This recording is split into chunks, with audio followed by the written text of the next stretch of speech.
Buenos días, bienvenidos a esta tercera clase del curso Revelación Especial, el verdadero significado del libro de Apocalipsis.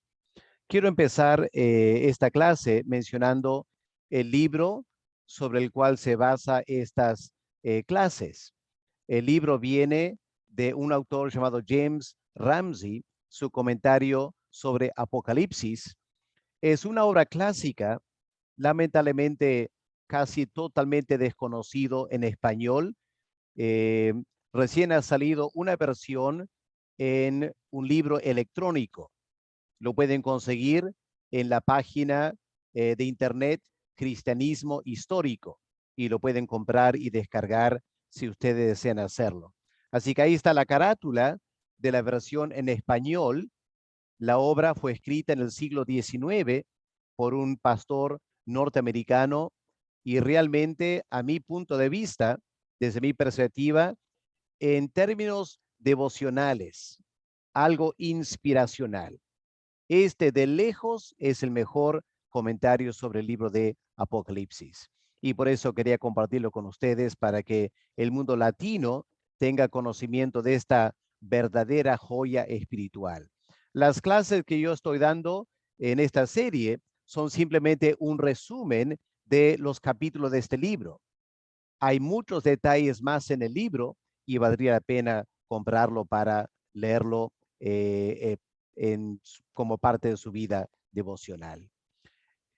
En esta oportunidad vamos a ir a el capítulo 1 de Apocalipsis y los versículos 17 y 18. Permítame leer Apocalipsis capítulo 1, versículos 17 y 18. Estos versículos vienen al fin de la visión que Juan tiene del Señor Jesús en su gloria. Y la reacción de Juan ante la visión de Cristo fue dramática. Dice versículo 17, cuando le vi, caí como muerto a sus pies. Y él puso su diestra sobre mí, diciéndome, no temas, yo soy el primero y el último, y el que vivo, y estuve muerto, mas he aquí que vivo por los siglos de los siglos. Amén. Y tengo las llaves de la muerte y del Hades. Ahora, con esas palabras, el autor James Ramsey introduce un capítulo que se llama Las consolaciones del reino. Tomando 2 Corintios 1, versículo 6, donde el apóstol Pablo reconoce que había una relación íntima entre su experiencia como apóstol y el ministerio que Dios le había dado.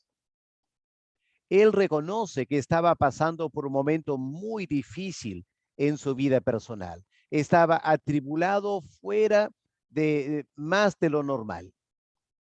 Y Pablo dice ahí en 2 Corintios capítulo 1 que el apóstol Pablo sentía que ya no había esperanza de vivir. Y en esa angustia personal, Pablo recibe consolación de parte de Dios. Y por eso Pablo dice, si somos atribulados, es para vuestro consuelo y salvación. A lo que Pablo se refiere es, él como siervo de Dios, es permitido pasar por momentos muy angustiosos para que él reciba consuelo de parte de Dios. Y luego el plan de Dios es que Pablo comparta a manera de testimonio cómo Dios le había consolado para que su testimonio anime y consuele a los demás creyentes. Ahora, eso es exactamente lo que tenemos en Apocalipsis, el capítulo 1. El apóstol Juan está en la isla de Patmos. Él está sufriendo por causa del evangelio. Está pasando un tiempo bastante difícil. Pero en ese momento, el Señor se manifiesta a Juan, le da una tremenda revelación de su gloria y luego vienen palabras de consuelo que el Señor quiere que Juan transmita al resto de la iglesia.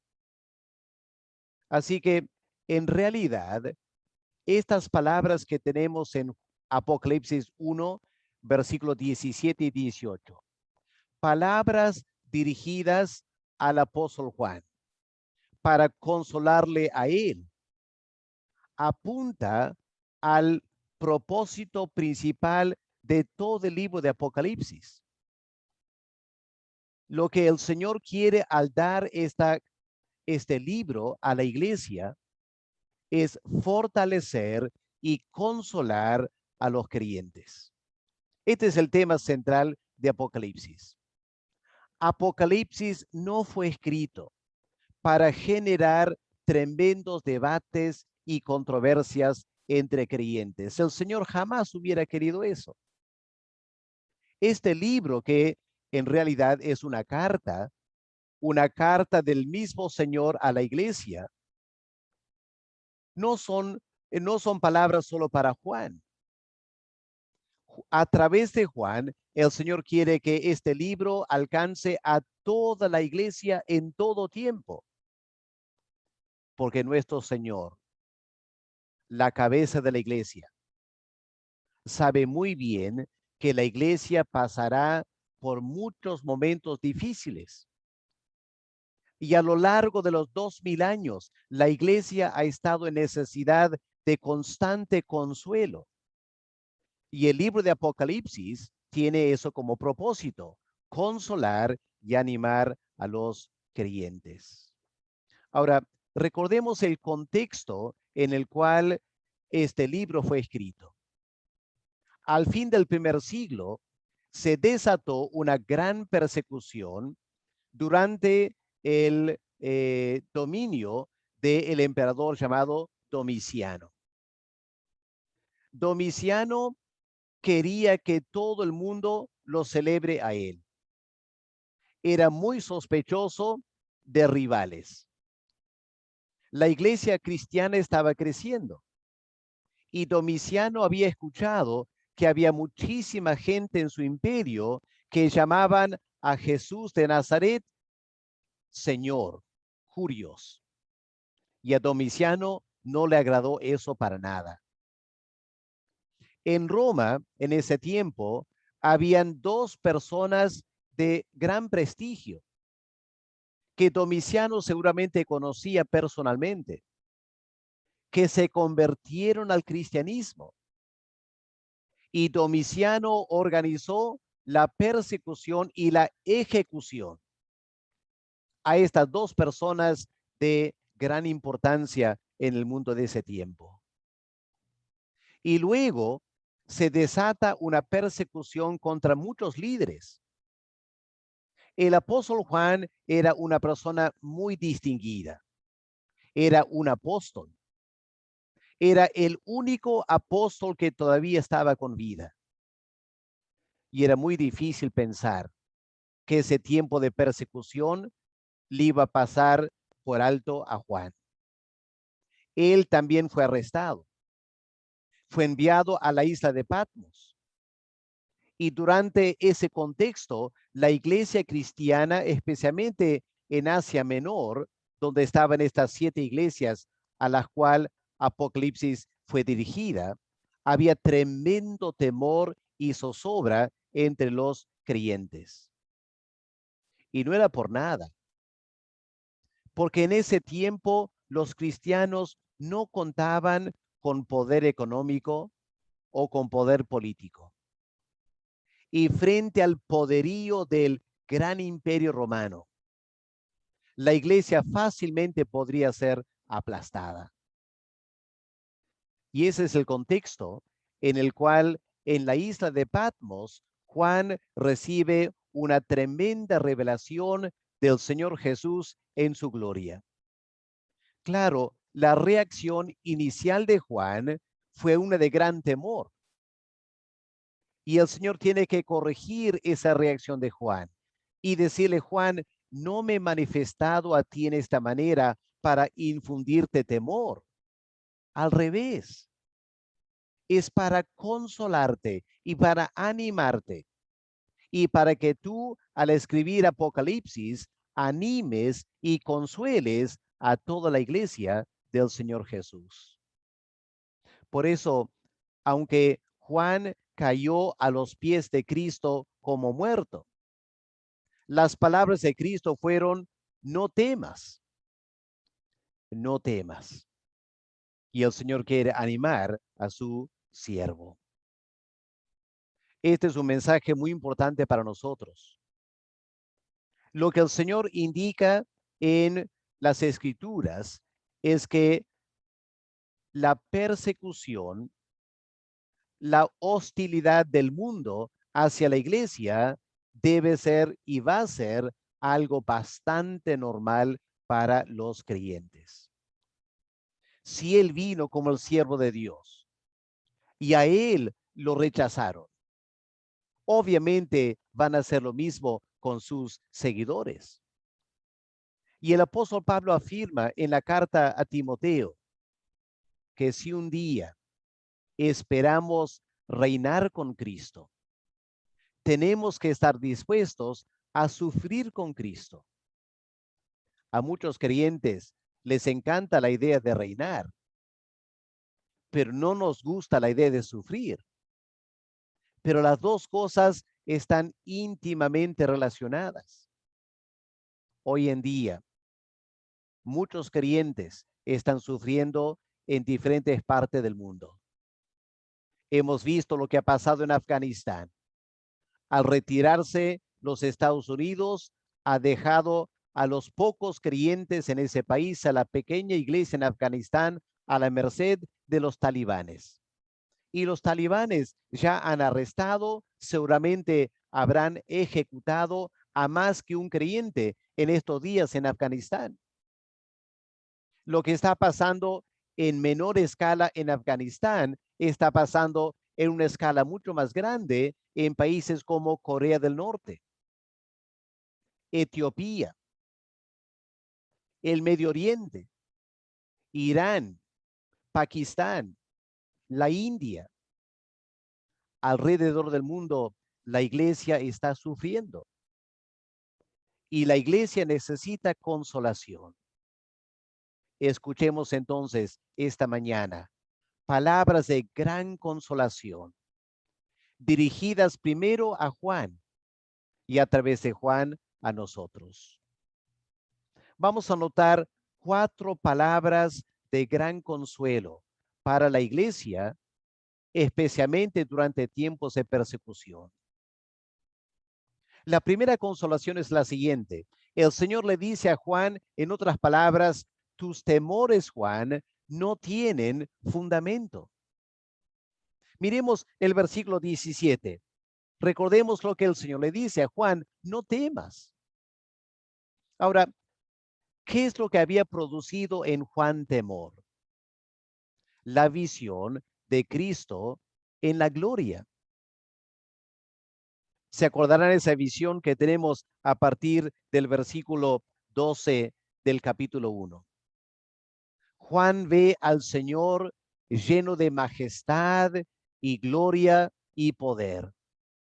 Su rostro brillando como el sol, sus ojos como llamas de fuego, una tremenda espada que salía de su boca, en sus manos las 7 estrellas. Y esa visión le impactó tanto a Juan que cayó como muerto. Pero el Señor le dice a Juan: esa no es la reacción, Juan. No me manifesté a ti en esta manera para infundirte temor. Al revés, esta manifestación es para animarte. Porque toda la simbología de esta visión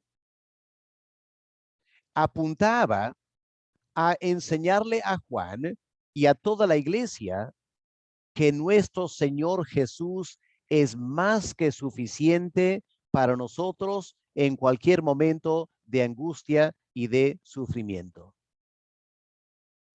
Ese rostro que brilla como el sol es para animarnos con el favor de Dios que brilla sobre la iglesia. La bendición sacerdotal era que el rostro de Jehová alumbre sobre los judíos. Y la iglesia cuenta con el gran privilegio de este rostro espléndido, glorioso del Señor, brillando sobre nosotros. Sus ojos como llamas de fuego para consumir a cualquier enemigo que atenta a atacar a la iglesia del Señor Jesús. Pies de bronce bruñido para aplastar a los enemigos de la iglesia. Una espada que sale de su boca, ordenando juicio contra todos los enemigos de la iglesia. Las estrellas que estaban en sus manos, las mismas iglesias y los pastores seguros, firmes en las manos del Señor Jesús. Esta visión no era para llenar a Juan de temor, al revés, era para animar a Juan, para alentar a Juan. El Señor se manifiesta para dar a la iglesia gran seguridad. Y lo que aprendemos aquí es que muchas veces como creyentes estamos atemorizados, sentimos mucho temor, simplemente porque no entendemos lo que nos está pasando. Como Juan no entendía esta visión y se llenó de temor. Muchas veces nosotros, el pueblo de Dios, estamos con gran temor porque no entendemos lo que nos está pasando. Recordemos el Salmo 137, el Salmo de los judíos en el exilio.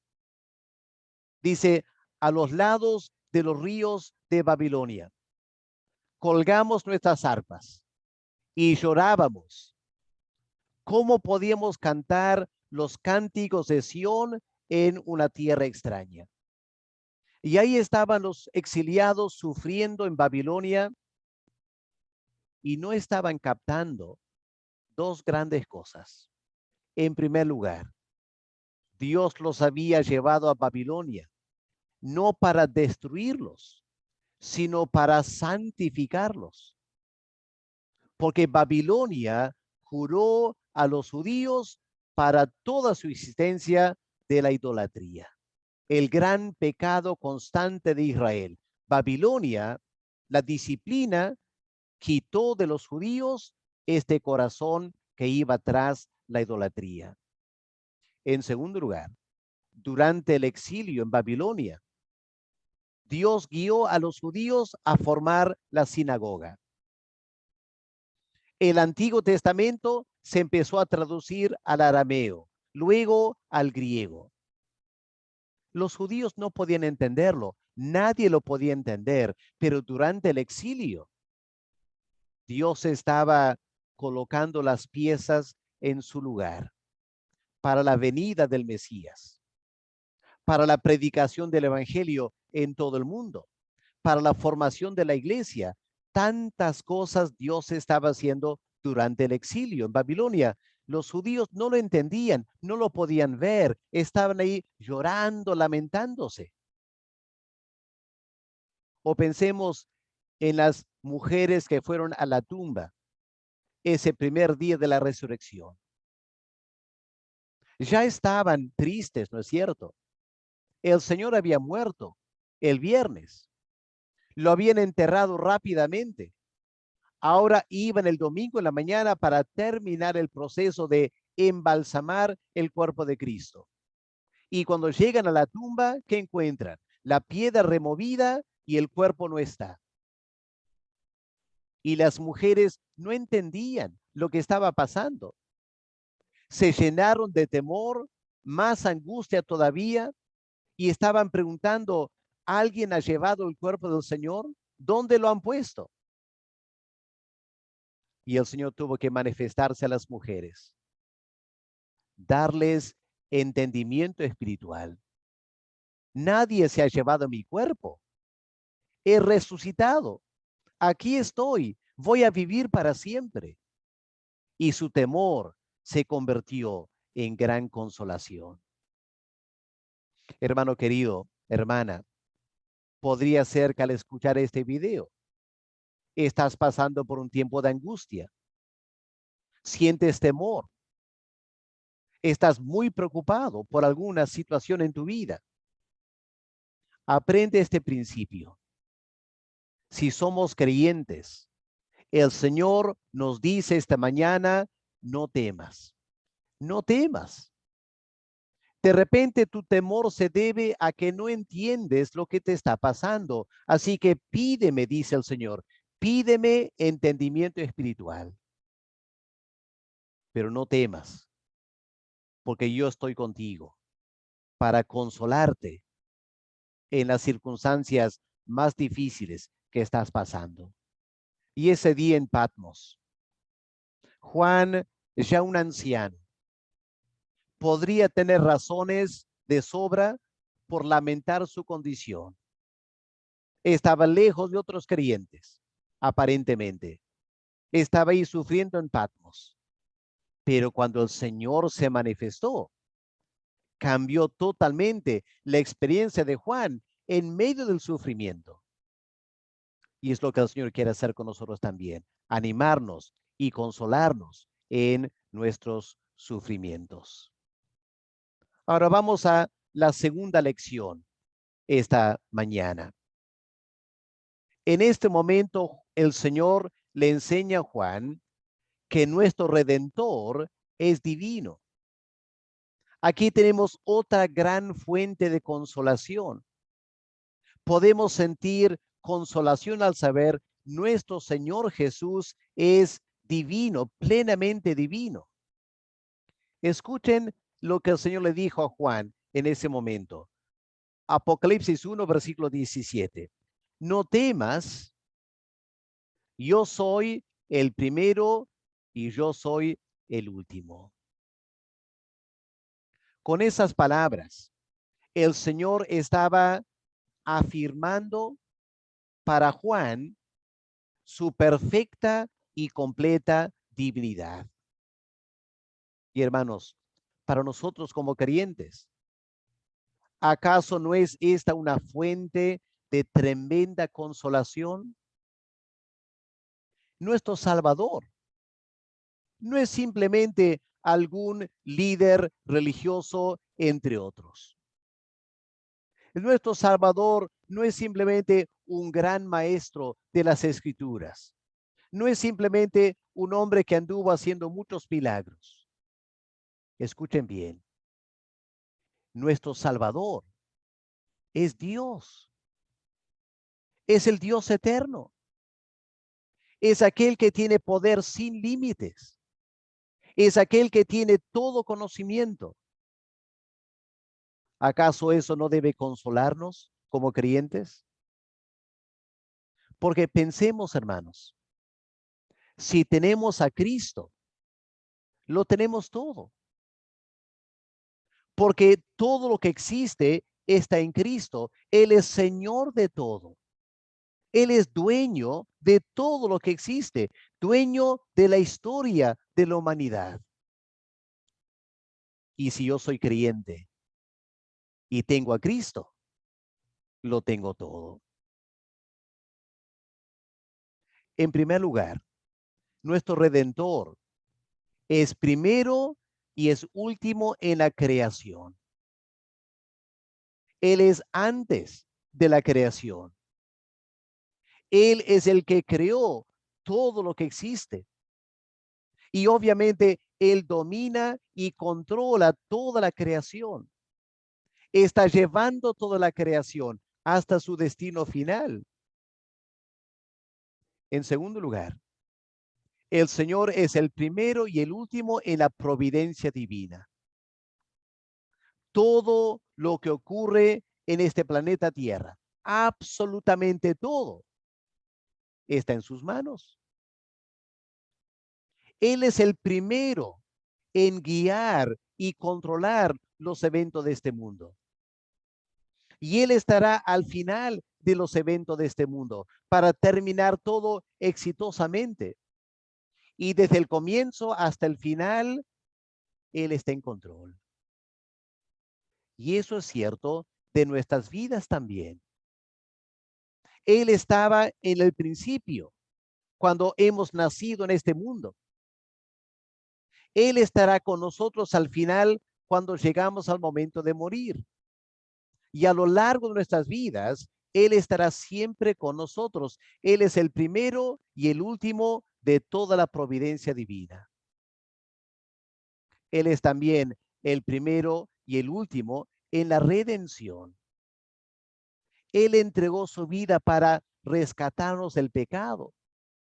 Y Satanás nos atacará en muchas maneras. El pecado nos atacará en muchas maneras. Y a veces nos vamos a sentir derrotados o por la carne o por el mundo o por Satanás. Pero recordemos estas palabras del Señor. Yo soy el primero en la redención. Yo soy el último en la redención. Yo les he comprado con mi sangre. Si somos creyentes, hemos sido comprados con la sangre de Cristo. ¿Y acaso el Señor no cuida lo que Él compra? Si tú compras algo, inviertes mucho dinero en eso, ¿acaso no lo cuidas? Y pensemos que el Señor va a ser diferente. El Señor nos compró con su sangre. Somos de increíble valor para Él. Y nada, absolutamente nada nos va a pasar en la vida sin que el Señor lo permita. Él es el primero y el último en nuestra redención. También lo es en la salvación. Desde el primer día que conocimos al Señor, ahí estaba Él con nosotros. Y Él está trabajando en nuestras vidas por el Espíritu Santo, llevándonos paso a paso a lo largo de nuestra experiencia terrenal. Él es el primero y el último en la salvación. Y Él es el primero y el último en nuestra fe, ¿no es cierto? Él es el capitán de la fe. Él va delante de nosotros. Él es el alfa y la omega de todo lo que creemos. Oh, hermanos, esta mañana no tenemos razón por temer. Las cosas en la tierra pueden llegar a ser muy difíciles. Como creyentes podemos sufrir por las circunstancias de la tierra o aún por ser creyentes. Pero nunca nos olvidemos que nuestro Salvador es divino. Él es el primero. Él es el último. Y nuestras vidas están seguras en sus manos. Vamos a una tercera lección. Una tercera cosa que es de gran consuelo para nosotros, que viene de este pasaje, especialmente versículo 18. Es la expiación del Señor y la intercesión del Señor son más que suficiente para nosotros en cualquier experiencia que podíamos tener. Escuchemos las palabras del Señor en versículo 18. El Señor continúa hablando a Juan y le dice, yo soy el que vivo y estuve muerto, mas he aquí que vivo por los siglos de los siglos. ¿Qué palabras, no es cierto? Yo soy el que vivo. Estuve muerto, mas he aquí que vivo por los siglos de los siglos. El Señor se refiere a su muerte, la muerte en la cruz del Calvario, la muerte del cual Juan fue testigo, estando ahí al lado de María, la madre del Señor, cuando el Señor Jesús murió. Juan sabía muy bien, conocía muy bien la muerte del Señor Jesús. Pero claro, cuando el Señor estaba muriendo en la cruz, Juan no podía entender la dimensión de la salvación que el Señor estaba logrando a través de su muerte. Y grande fue la sorpresa de Juan cuando 3 días después el Señor resucita de los muertos. Y se acuerdan Juan fue corriendo a la tumba para ver y cerciorarse, la tumba estaba vacía.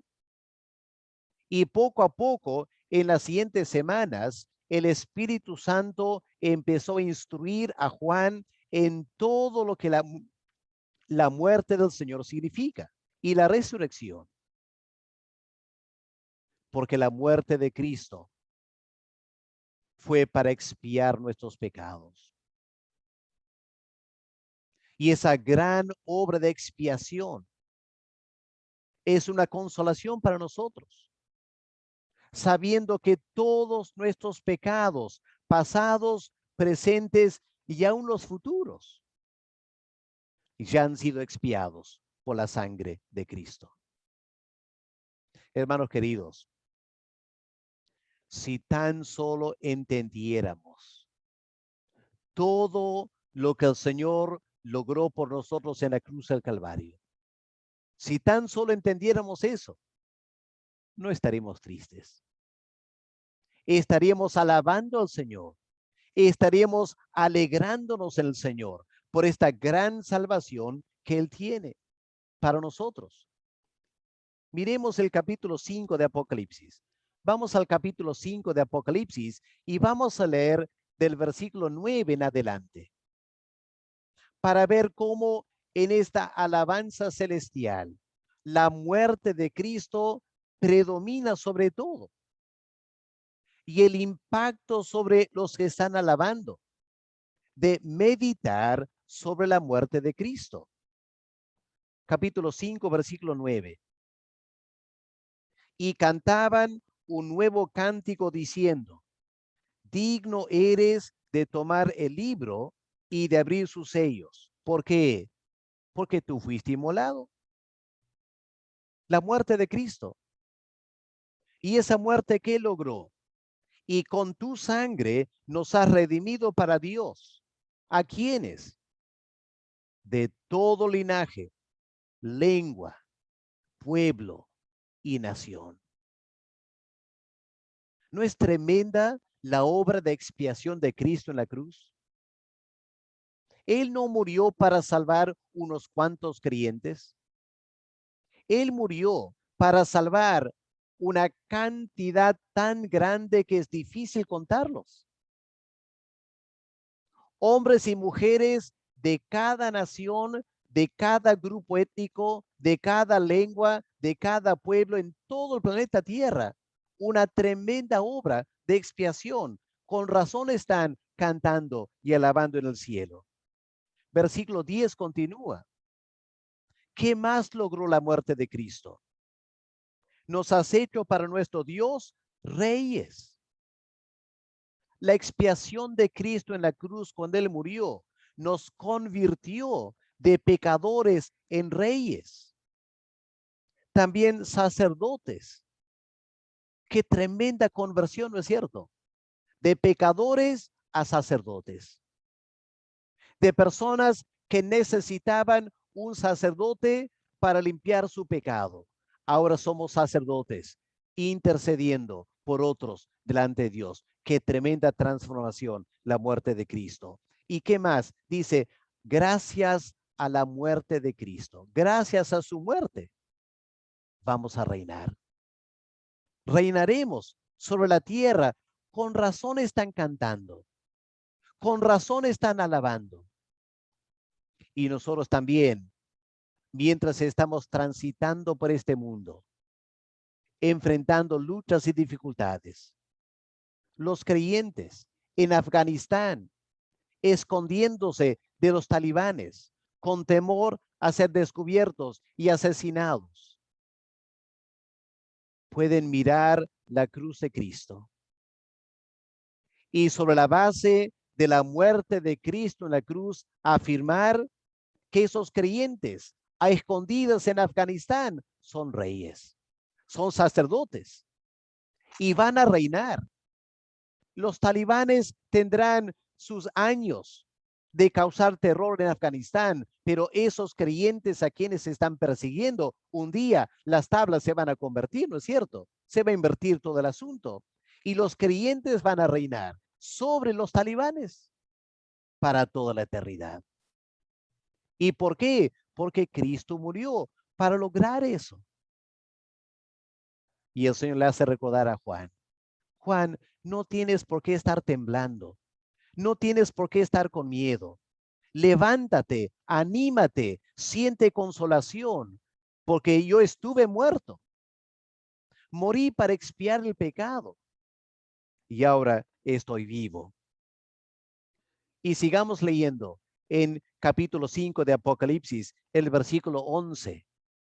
Porque Juan dice, miré y oí la voz de muchos ángeles alrededor del trono, de los seres vivientes, de los ancianos. Su número era millones de millones. ¿Puedes pensar en eso?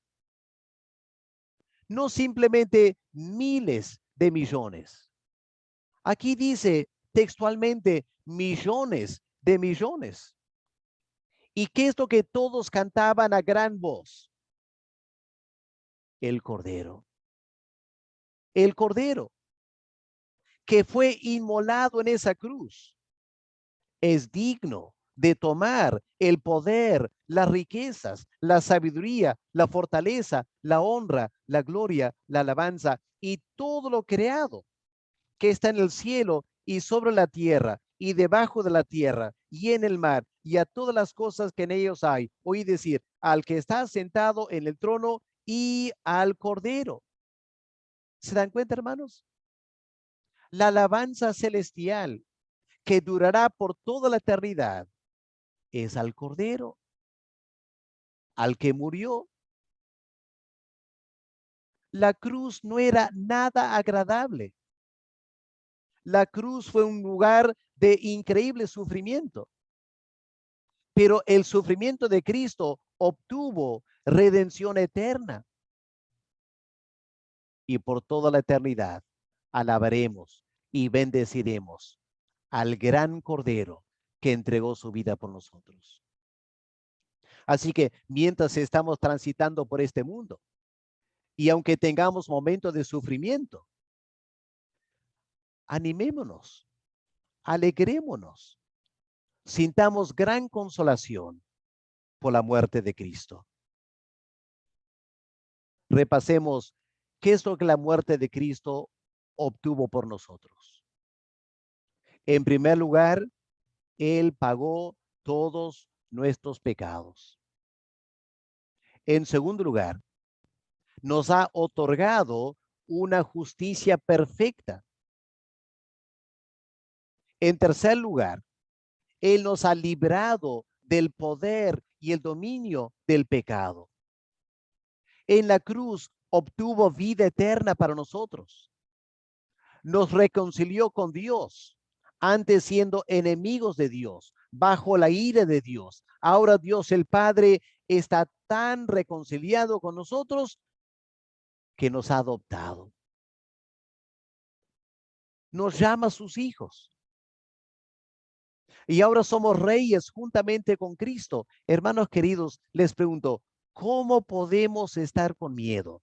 ¿Cómo podemos estar desanimados cuando la muerte de Cristo ha logrado todo esto a favor nuestro?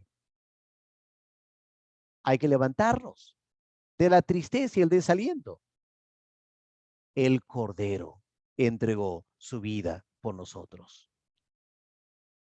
Y él afirma, Juan, y vivo. Y dice, voy a vivir para siempre. Así que preguntémonos, si el Señor está vivo, ¿qué está haciendo? ¿Qué está haciendo el Señor? Mientras yo estoy aquí en la tierra lidiando contra tantas cosas, los creyentes en Afganistán sufriendo por la causa de Cristo, al igual que en Corea, etcétera, ¿qué está haciendo el Señor? Está intercediendo por nosotros. Qué gran aliento es eso. Él es consciente de lo que nos pasa. Cuando a Esteban lo estaban apedreando en Hechos 7, Esteban vio al Señor Jesús no sentado sobre el trono, sino de pie. ¿Y por qué estaba de pie el Señor? Porque a un hijo suyo, Esteban, lo estaban maltratando en la tierra. Y en el cielo, el gran Rey de Reyes se indigna y se pone de pie y empieza a clamar al Padre pidiendo gracia para Esteban en su momento de sufrimiento. Y Esteban muere en medio de tan tremenda gloria, con paz en su corazón, orando por aquellos que lo estaban matando. Y pasó a la gloria experimentando la consolación del Señor. ¿Por qué? Porque en el cielo el Señor estaba intercediendo por él. Y para cada uno de nosotros. Hermano querido, en esa circunstancia que tú estás viviendo, que te causa tanto dolor y tanta angustia, en el cielo, el Señor sabe exactamente lo que estás pasando. Y Él está intercediendo por ti, clamando al Padre por ti, que tu fe no falte, que el Espíritu Santo sea tu porción para animarte y sostenerte durante todo este tiempo. Él vela por nosotros. Él envía su gracia. Cuando tenemos un aguijón en la carne, la gracia del Señor es más que suficiente para nosotros. Pregunto, ¿por qué temer? ¿Por qué temer? Somos hijos del eterno Dios, salvos por el gran Señor Jesús, y podemos animarnos por la muerte y la intercesión del Señor por nosotros. Y la cuarta consolación es que el Señor es soberano sobre la muerte. Aun si tengamos que morir por causa del Señor, o aun si morimos por causas naturales, en cualquier manera en que muramos, el Señor es soberano. Miren lo que leemos aquí en versículo 18, Apocalipsis 1, verso 18. Termina el versículo diciendo, yo tengo las llaves de la muerte y del Hades. Este glorioso Señor que Juan ve en Patmos, que es nuestro Salvador hoy en día, Él declara tener las llaves de la muerte y del Hades. Recordemos que el aguijón de la muerte ya ha sido quitado. El aguijón de la muerte es el pecado. El ser humano tiene tremendo temor a morir porque sabe que después viene el juicio. Pero si estamos confiando en Cristo, tenemos la salvación asegurada por el Señor y la muerte ya no guarda gran temor para nosotros. Es más, el Señor ha triunfado sobre la muerte. Él mismo murió y resucitó. Él tiene la llave de la muerte para abrir la puerta cuando nos toque morir, y Él puede volver a abrir la puerta de la muerte para sacarnos de la muerte a la resurrección y a la vida eterna. Él controla todo. Él controla la muerte, Él controla la resurrección. El Señor controla la muerte de cada uno. ¿Cuándo vamos a morir? Él está en control de eso. ¿Cómo vamos a morir? Él está en control de eso. Él es soberano sobre la muerte. Él es soberano también sobre el Hades. Aquellos que murieron lejos de la gracia de Dios, que no quisieron creer, los grandes enemigos de la iglesia, cuando mueren, son llevados al Hades y no van a salir. No van a salir, no van a escapar del juicio final, porque el Señor tiene las llaves. El Señor los metió al Hades. Y el Señor un día sacará del Hades a todos aquellos rebeldes y enfrentarán el juicio. Los talibanes que están causando tanto dolor a la iglesia en Afganistán, un día, si no se convierten, van a morir. Y muy aparte de cualquier creencia que puedan tener, esos talibanes, si no se arrepienten, van a terminar en el Hades. Y un día el Señor va a abrir las puertas del Hades y va a llevar a los talibanes a enfrentar el juicio de Dios. Y el Señor Jesús en la gloria les va a preguntar con tremenda seriedad, ¿y cómo se atrevieron ustedes, talibanes, a tocar mis hijos en Afganistán, el siglo XXI? Pobre talibanes. Pobre talibanes. Van a enfrentar la ira del Cordero. La ira del Cordero. Sin misericordia. Porque atacaron a creyentes aquí en la tierra. Y el Señor declara a Juan. Juan arrestado por las órdenes de Domiciano. Domiciano se sentía el gran emperador. Él podía arrestar, perseguir, matar a cualquier creyente. Y Domiciano no tenía la menor idea. ¿Quién controla el Hades? ¿Quién controla el destino eterno de Domiciano? Y Domiciano ahora está en el Hades. Juan está en la gloria. Y un día el Señor sacará a Domiciano de la cárcel del Hades y lo llevará a enfrentar el juicio en el gran trono blanco. ¿Y qué va a decir Domiciano en ese día? Hermanos, tenemos que animarnos en el Señor. Lo que pasa en la tierra un día será juzgado. Y el gran Señor Jesús está en control de todo. Lo impresionante es que estas palabras en versículos 17 y 18, esta afirmación, no temas, esta gran afirmación, yo soy divino, la afirmación que el Señor en su muerte obró expiación por nosotros e intercede por nosotros, esta gran afirmación que Él tiene las llaves de la muerte y del Hades. Hermanos, estas cuatro grandes verdades en estos dos versículos permean todas las escrituras. Todas las escrituras están llenas de estos cuatro grandes principios espirituales de Génesis a Apocalipsis. Yo te desafío leer más de 2 o 3 capítulos y no encontrar uno de estos temas en esos capítulos. Y en Apocalipsis, más que en cualquier otro lugar. En cada sección de Apocalipsis, estos son los grandes temas. Por ejemplo, en las cartas a las 7 iglesias, capítulos 2 y 3.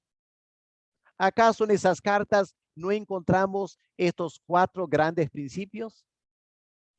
Y si continuamos y leemos capítulos 4 al 7, donde tenemos la gloria del reino de Cristo, ahí están también estos cuatro principios. Y las mismas cuatro grandes lecciones están en la tercera sección de Apocalipsis, capítulos 8 al 11, donde describe el conflicto de la iglesia aquí en la tierra. Y luego capítulos 12 al 20, donde el Señor describe con lujo de detalle el carácter, el progreso y el fin del reino de la maldad. Aún ahí están estos temas.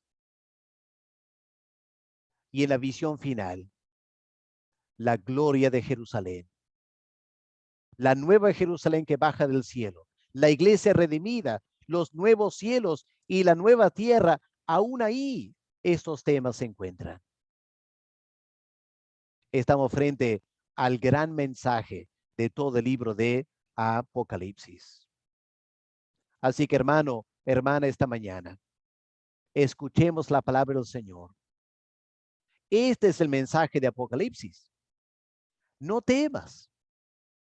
No importa cuánto la maldad incremente, no importa cuánto la iglesia sea atacada, no temes, no temas. Alégrate en el Señor. Tu Señor es divino, es eterno. Todo lo que pasa aquí en la tierra ayuda para el bien del creyente. Y no vamos a encontrar consolación en ningún otro lugar.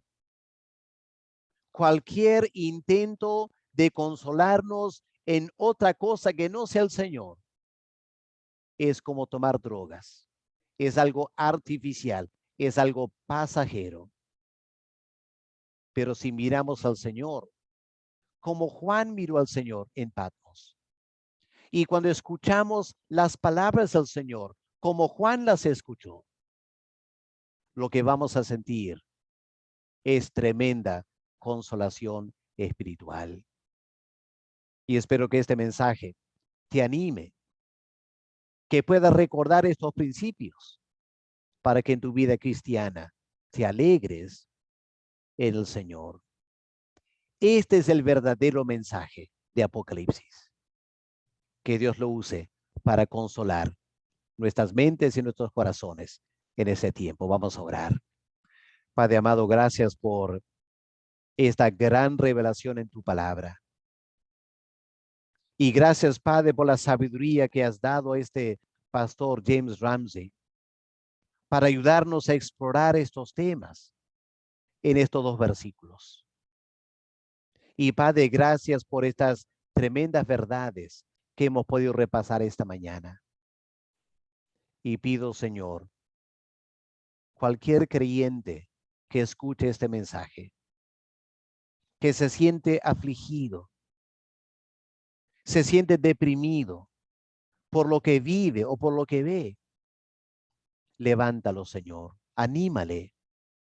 Haz que tu palabra bendiga su corazón y que en medio del sufrimiento y el dolor pueda ser más que vencedor en el Señor Jesús. Gracias, Padre, por tu palabra. Bendice a tu pueblo. En el nombre del Señor te lo pedimos. Amén. Amén. Muchas gracias, hermanos. Que Dios les bendiga. Y estamos terminando esta clase y pronto estaremos grabando una siguiente clase para seguir animándonos el Señor. Dios les bendiga.